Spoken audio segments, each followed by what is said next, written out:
Welcome to These Words Are Rooted, where we talk about life, but God's response to it. We know what culture says, but an even greater question that we should ask ourselves is, what does God say?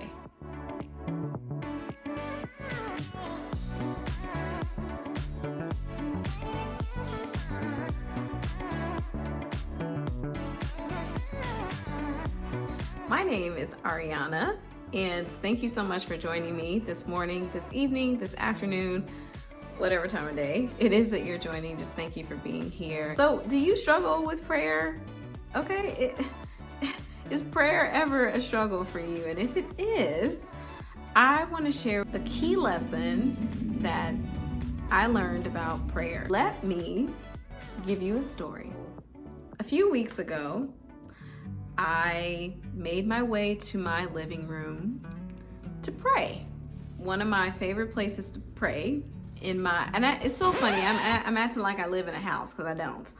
But out of my apartment, one of my favorite places to be is my living room. I like to sit on my couch and to just think, reflect, pray. And so one morning I woke up, but this time I shuffled my way to the couch. I wasn't in the best mood. I felt very defeated, very sad, guilty, ashamed, embarrassed. And I felt all of these things because the day prior, I did something that I didn't need to do.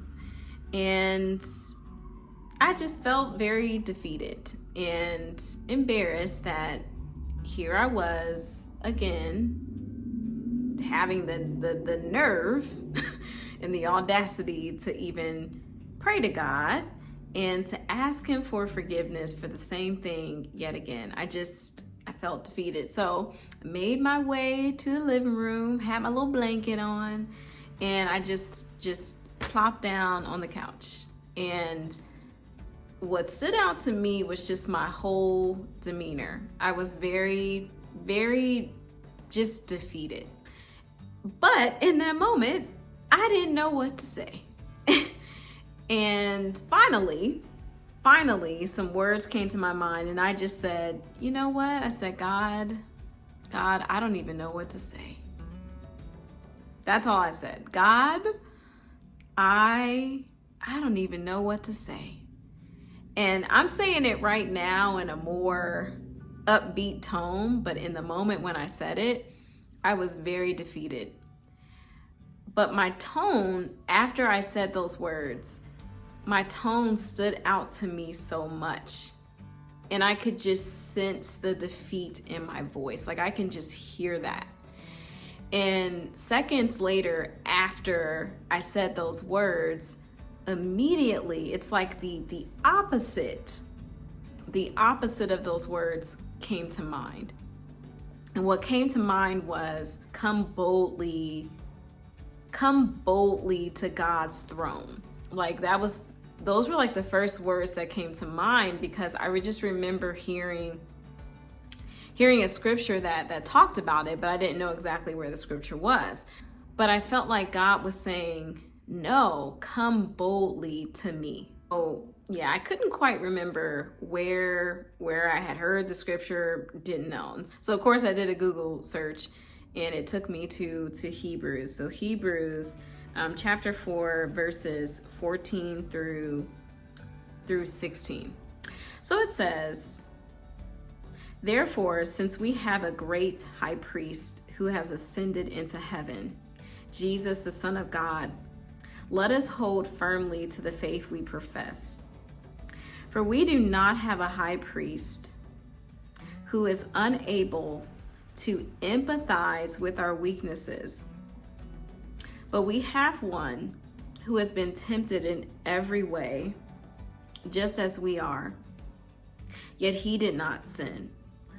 Let us then approach God's throne of grace with confidence, so that we may receive mercy and find grace to help us in our time of need. So when I saw the word empathize, it really touched me. So one of my favorite words ever is empathy. I love people who can put themselves in the perspective of others and not judge them.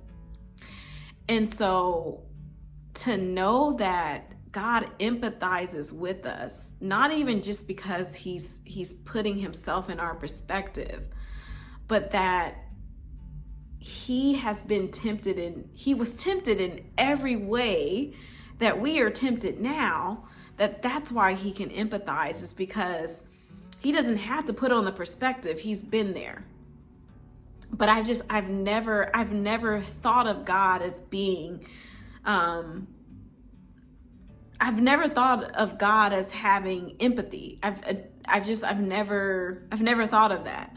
So when I saw the word empathize, it just meant so much that when I come to God and I'm praying, that God is not judging me, he's empathizing with me because he understands. And that just took a load off of me, because it's one of the greatest struggles that I have had when it comes to praying, is feeling like I'm unworthy to even pray. And it's like in reading that, it just tore down that lie that no, God understands you. He doesn't want you to feel ashamed. He's not judging you. He's empathizing with you. I want to revisit verse 16, and it says, "Let us then approach God's throne of grace with confidence, so that we may receive mercy and find grace to help us in our time of need."